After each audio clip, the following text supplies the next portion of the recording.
నమస్తే, welcome to Suman TV. AP రాష్ట్ర అభివృద్ధిపై ఒకవైపు ముఖ్యమంత్రి నారా చంద్రబాబు నాయుడు గారు, అలాగే మరోవైపు ఉప ముఖ్యమంత్రి పవన్ కళ్యాణ్ గారు ఇద్దరు కూడా దృష్టి సారించారు. ఇందులో భాగంగానే రాష్ట్రంలో రోడ్ల నిర్మాణంపై దృష్టి సారించారు. ఈ అంశంపై మాట్లాడేందుకు మనతో పాటు ఉన్నారు ప్రముఖ రాజకీయ విశ్లేషకులు చందు శ్రీనివాస్ గారు. Hello sir. హలో అండి. సార్, ఒకప్పుడు మనం తెలంగాణ నుంచి ఆంధ్రాకి వెళ్ళాలంటే ఆంధ్ర వచ్చిందని వెంటనే మనకు తెలిసిపోయేది, ఎందుకంటే ఆ రోడ్లు చూస్తేనే మనకు తెలిసిపోయేది. సో గత ప్రభుత్వంలో జరిగినటువంటి కాంట్రాక్ట్ బిల్స్లోని జాప్యం కానివ్వండి, లేకపోతే రోడ్ల అభివృద్ధి పైన కానీ ఏమేమి జరిగాయి అవన్నీ కూడా ఒకసారి సమీక్ష నిర్వహించి ఇప్పుడు ఆ రోడ్ల అభివృద్ధిపై దృష్టి సారించారు ఇద్దరు కూడా.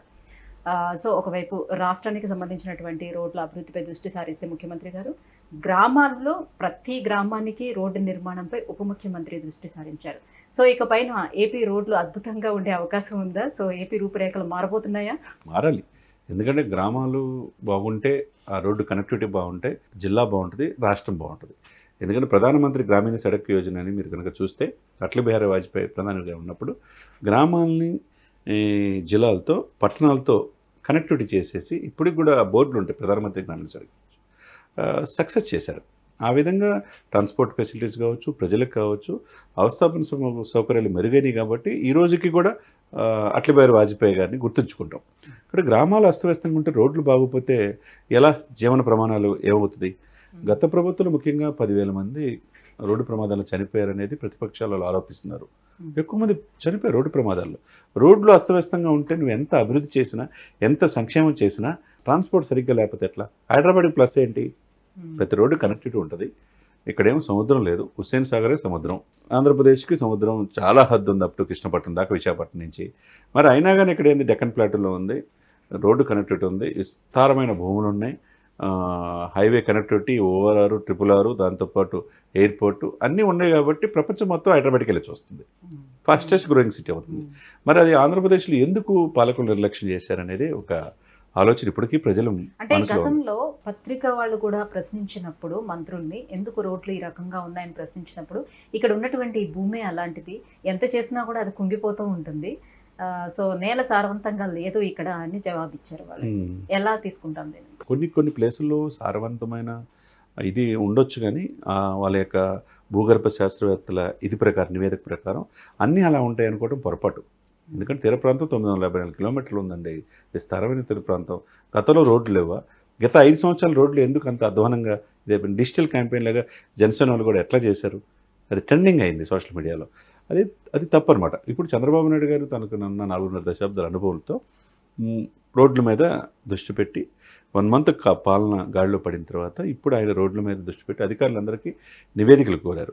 అదే సమయంలో డిప్యూటీ సీఎంగా పంచాయతీరాజు, గ్రామీణాభివృద్ధి పవన్ కళ్యాణ్ గారి చేతిలో ఉన్నాయి. కాబట్టి ఆయన అధికారులతో R&B అధికారులు కూడా పిలిపించి 7,213 కిలోమీటర్ల రోడ్లకి స్టార్ట్ చేయండి వర్క్ అన్నాడు. దానికయ్యే ఖర్చు కూడా 4,976 కోట్లు ఖర్చు.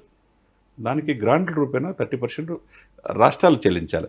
దాన్ని 10% చెల్లించే విధంగా కేంద్ర ప్రభుత్వ పెద్దలను కూడా ఒప్పిస్తారని పవన్ కళ్యాణ్ గారు అన్నారు. అంటే ఏంది, రాయితీ తగ్గించుకుంటా అభివృద్ధికి ప్రతి 500 మందికి ఒక రోడ్డు అనేది, 500 మంది ఉంటే రోడ్డు వేయాల్సిందే, ఆ రోడ్డుని కనెక్టివిటీ చేయాల్సిందే. అంటే అప్పుడే ప్రజల జీవన ప్రమాణాలు పెరుగుతాయి, వాళ్ళకి బాగుంటుంది అనేది పవన్ కళ్యాణ్ గారు తీసుకున్నారు. ఇప్పుడు 7,213 కిలోమీటర్లకి అయ్యే ఖర్చు 4,976 కోట్లు. దానికి కూడా అన్ని నివేదికలు సిద్ధం చేయమన్నారు, రివ్యూలు చేస్తున్నారు. 250 నుంచి 500 మంది ఉన్నా కానీ దానికి రోడ్డు వేసేయమన్నారు.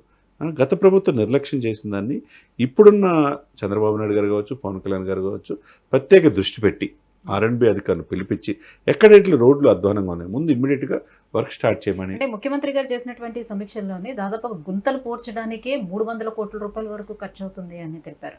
సో అంత దారుణంగా అయిపోయిందని అంటారు. అంతే కదా, లేకపోతే అసలు రోడ్లు నిర్మాణం అనేది గత ప్రభుత్వంలో జరగలేదు. అది వాస్తవమే. 5 సంవత్సరాల రోడ్లు అధ్వానం అయిపోయిన మాట వాస్తవం. గర్భిణీ స్త్రీలు కూడా ఆ రోడ్లు వెళ్ళి వెళ్ళాలంటే దారిలోనే ప్రసవించే పరిస్థితి, దయనీయమైన పరిస్థితిలో ఉన్నాయి.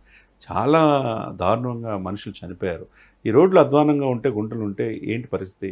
ముందు ట్రాన్స్పోర్ట్ ఫెసిలిటీస్, అవస్థాపన సౌకర్యాలు లేకపోతే ఒక ప్రాంతం నుంచి ఒక ప్రాంతం ఎలా వెళ్తారు?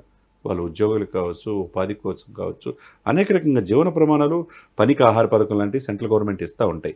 ఆ పథకాలని ఈ విధంగా చేసుకునే క్రమంలో ఏది చేయాలన్నా కానీ రోడ్లు లేకపోతే వాళ్ళకి ఎలా ఉంటుందండి చెప్పండి.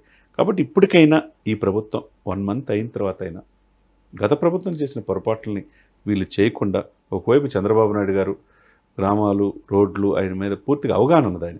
ఒకవైపు పోలవరం కూడా విజిట్ చేశాడు. సో అప్పట్లో గ్రీన్ అండ్ క్లీన్ అనే కాన్సెప్ట్ కూడా ముందుకు తీసుకొచ్చింది, జన్మభూమికి తీసుకొచ్చింది ఆయన, కమిటీలు వేసింది ఆయన. అదేవిధంగా అమరావతిని ఉరుకులు పరుగులు పెట్టిస్తున్నారు. అక్కడ ఎక్కడైతే ఆగిపోయిందో అక్కడి నుంచి వర్క్ స్టార్ట్ అయింది. ఇకపోతే పోలవరం మీద దృష్టి పెట్టారు.